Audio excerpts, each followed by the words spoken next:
নমস্কার বন্ধুরা, পুরাণ সাতকাহন চ্যানেলের পক্ষ থেকে আপনাদের সকলকে জানাই স্বাগত। আজকের ভিডিওতে আলোচনা করতে চলেছি নবরাত্রির 9টি দিনে কোন কোন রঙের পোশাক পরলে মা দুর্গা প্রসন্ন হন।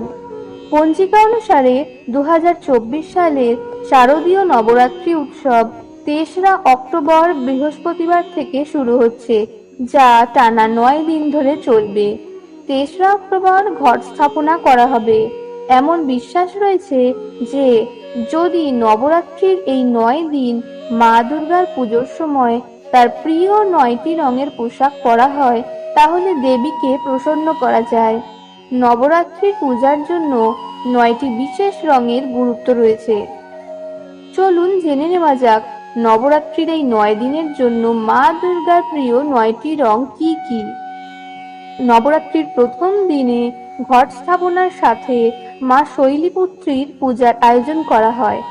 মা শৈলীপুত্রীর প্রিয় রং হলো নীল এবং হলুদ। এই রঙগুলি উল্লাস, ইতিবাচকতা এবং সমৃদ্ধির প্রতীক।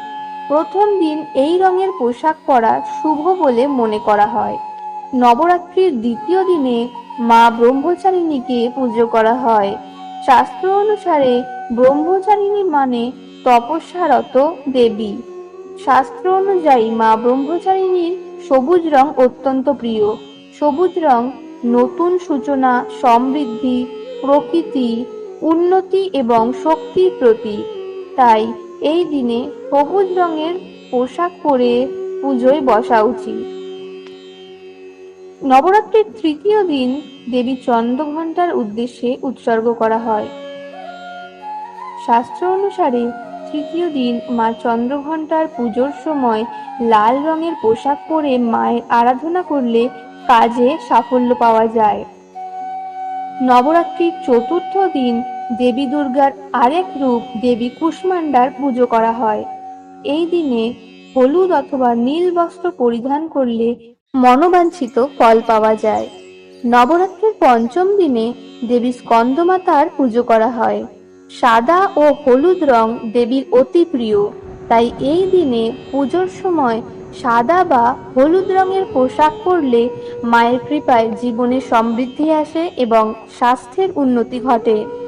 নবরাত্রির ষষ্ঠ দিনে দেবী কাত্যায়নীর পুজো করা হয়। কমলা রং হলো শক্তি ও আবেগের প্রতীক।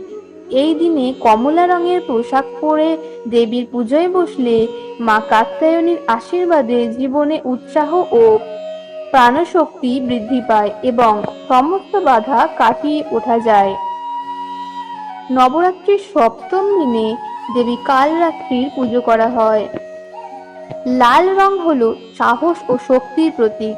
হিন্দু শাস্ত্র অনুযায়ী এই দিনে লাল রঙের পোশাক পরে মায়ের পুজোয় বসলে মায়ের কৃপায় সকল প্রকার অশুভ শক্তি ও শত্রুরা পরাজিত হয় এবং নিজের জীবনের বাধা বিপত্তি দূর হয়। নবরাত্রি পুজোর অষ্টম দিনে পুজো করা হয় মা মহাগৌরীকে। নবরাত্রির অষ্টম দিনে মহাগৌরী মায়ের পুজোর সময় সাদা রঙের পোশাক পরা উচিত। সাদা রং শুদ্ধতা, শান্তি এবং আধ্যাত্মিকতার প্রতীক। মা মহাগৌরীর পুজোর সময় সাদা রঙের পোশাক পরলে মায়ের কৃপায় জীবনে শান্তি ও শুদ্ধতা লাভ হয় এবং মানসিক ও আধ্যাত্মিক উন্নতি ঘটে। নবরাত্রি পুজোর নবম দিনে মা সিদ্ধিদাত্রীকে পুজো করা হয়। মা সিদ্ধিদাত্রীর প্রিয় রং হলো গোলাপি। গোলাপি রং প্রেম, মমতা এবং স্নেহের প্রতীক। নবম দিনে মা সিদ্ধিদাত্রীকে খুশি করার জন্য গোলাপি রঙের পোশাক পরা অত্যন্ত শুভ বলে বিবেচিত। এই রং পরলে মা সিদ্ধিদাত্রীর কৃপায় জীবনে আনন্দ, শান্তি ও সকল কাজে সফলতা লাভ হয়। বন্ধুরা, এই ছিল আজকের ভিডিও। এইরকমই হিন্দু শাস্ত্র, বিভিন্ন ধার্মিক বিষয় ও পূজাবিধি সংক্রান্ত বিষয়ে গুরুত্বপূর্ণ তথ্য জানতে আমাদের চ্যানেলের সঙ্গে থাকুন। কথা হচ্ছে পরের ভিডিওতে।